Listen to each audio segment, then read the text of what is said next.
Meets Sanggu, a broke, friendless screenwriter. His life is a wreck, but that's not his biggest problem. He can't sleep. For 6 agonizing months, every time he closes his eyes, a demon attacks, plunging him into a violent nightmare. Tonight, he's on a subway. The demon appears, grabs him by the hair, smashes a hole in the floor, and slams his head straight through it. He's dead. Sanggu jolts awake, right as his landlord pounds on the door, demanding rent. No money, he dives out the window and hits the streets, flashing back to all the experts he's seen. Psychologists, doctors, scientists, none of them had a clue. He's starving. He stops at a food stall, scraping together just enough for a plain crepe. The vendor, seeing his state, throws in an egg for free. While he waits, he stares at the cafe across the street. That's where she works, Ruer, the girl he's crushed on ever since he saw her band play years ago. Crepe in hand, he's ambushed by his manager's son. Sanggu bolts, dropping his only meal, but he's too weak. Son tackles him, drags him to a restaurant, and eats a feast right in front of him, berating him for a late script. Sanggu tries to explain about the nightmares, but Son doesn't care. The deadline is firm. 10 days. Sanggu crawls back to his apartment only to find his stuff in the hall. He's been evicted. He slumps into a cafe, desperate to write, but he's too hungry, too tired. He passes out. Instantly, the demon is back.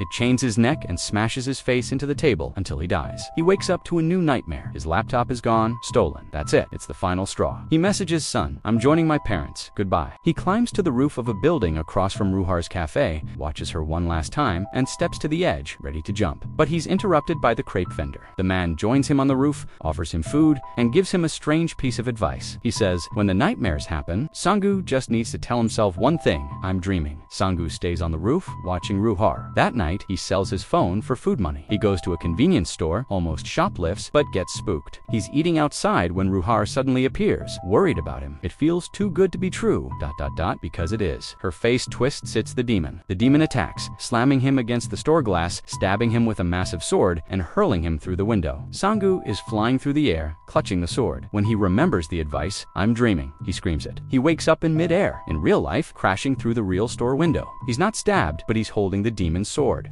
He bolts before the ambulance arrives. He tries to sell the impossible sword at a flea market, but the buyer's shock makes him realize this thing is valuable. Sanggu's life flips. He buys a new laptop, fine dining, a luxury hotel room. That night, he pops some sleeping pills. He's going back in. He wakes up in the dream hotel. He explores, waiting, and there it is, the demon, this time with a giant golden axe. The demon chases him, hacking and slashing, but Sanggu knows the rules. He fights back, grabs the axe from the demon, and shouts the magic words, "I'm dreaming." He wakes up. The golden axe is in his hands. He sells it. He's even richer. This is his new hustle. He buys a new car, designer clothes, and parties. He's not just a dreamer, he's a thief. He tries a new trick. He studies a book of a museum before sleeping. It works. He wakes up in the dream museum, surrounded by priceless antiques. He waits for the demon, but this time it has a gun. The plan is ruined. The demon hunts him down and guns him down. Sanggu wakes up empty-handed. Not good enough. He pops another pill, diving right back in. He dodges bullets, makes an incredible leap, snags 2 priceless antiques, and forces himself awake. The haul, 2 million. His old manager's son finds him, stunned. He thought Sanggu was dead. Sanggu, now a millionaire, casually returns the script advance. He's done being a writer. The next day, he walks into Ruer's cafe. He orders a latte and asks if she remembers him. She doesn't. Sanggu gets drunk with Son, who is dying to know his secret. Son helps him back to his room, pretends to leave, then sneaks back in to snoop. He's digging through Sanggu's wallet when Sanggu wakes up, holding a set of golden chains pulled straight from a new dream. The secret is out. Son begs to be his partner. Sanggu agrees. Sanggu buys Ruer's failing cafe outright. She's shocked, grateful, and invites him to dinner. The operation begins. Sanggu dreams. Son stands guard. Sanggu is getting better, learning to control the dream. He robs a bank, moves objects with his mind, and pulls out bigger and bigger Lutavin, a red car. He uses his dream money to flood the cafe with paid customers. He drops a bag of cash for the crepe vendor. He and Ruhar get closer. He gives her the red dream car. She's falling for him, assuming he's a secret, successful screenwriter. He asks her to the movies, just like he used to dream of doing. But she asks the one question he can't answer. When can I see one of your movies? Caught in his lie, Sanggu actually writes a script. He gives it to Son, who reads it and weeps it's a masterpiece. They launch a plan, sell the script, but fund it themselves with dream money. They hire the biggest stars, create a fake history for Sanggu as a reclusive genius, and celebrate at a massive industry party with Ruhar on his arm. Sanggu is on top of the world. But then, a dream goes wrong. He finds a meditating monk. He tries to steal the monk's belt, but his hand disintegrates. It regenerates. He tries again. This time, the monk slowly touches Sanggu's chest with 2 smoking hot fingers. The demon doesn't show. The treasure and the monk just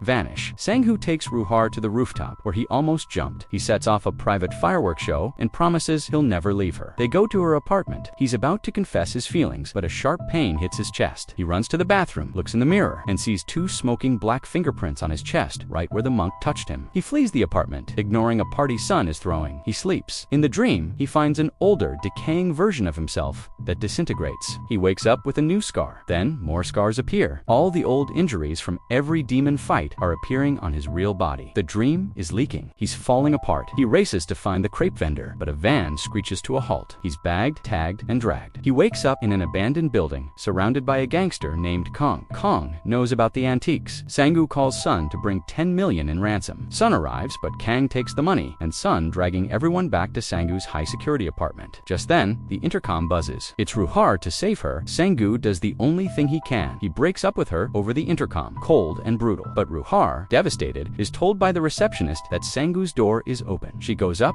and is immediately captured by Kong's thugs. The apartment explodes into chaos. Kong taunts Ruhar, one of his own men, objects. Kong beats his own man viciously. While he's distracted, Sun, who was faking, wakes up. Ruhar kicks Kong, Sun smashes a vase, Sang-woo bites his guard. The 3 heroes make a break for it. Kang shoots his own man in the back and the chase is on. Sang-woo is already stabbed and bleeding. They don't get far. A thug corners them on the stairs and stabs Sang-woo again. Sun makes a choice. He shoves Sang-woo and Ruhar forward, staying behind to fight. He's a manager, not a fighter. He's beaten to death. The remaining thug catches Sang-woo and Ruhar, pummels them both, and Sang-woo finally passes out from blood loss. Sang-woo wakes up, somewhere else. Mysterious black ruins. He touches a glowing archway and sees his life, the dreams, the reality, and the vision he's never seen. Himself being loaded into an ambulance on a stretcher the night of the convenience store fight. The vision ends. He finds a giant glass wall. He pounds on it. I'm dreaming. I'm dreaming. He keeps screaming until he faints, but as he collapses, his body twists, grows, and changes. Sang-woo is the demon. A machete appears in his hand. He smashes the glass wall to pieces, and in the real world, in Sang-woo's apartment, the demon appears. It's him. It's Sang-woo. The creature slaughters Kang and his entire crew in seconds. Then, it turns and stalks towards Sang-woo's bleeding human body. Human Sang-woo, with his last breath,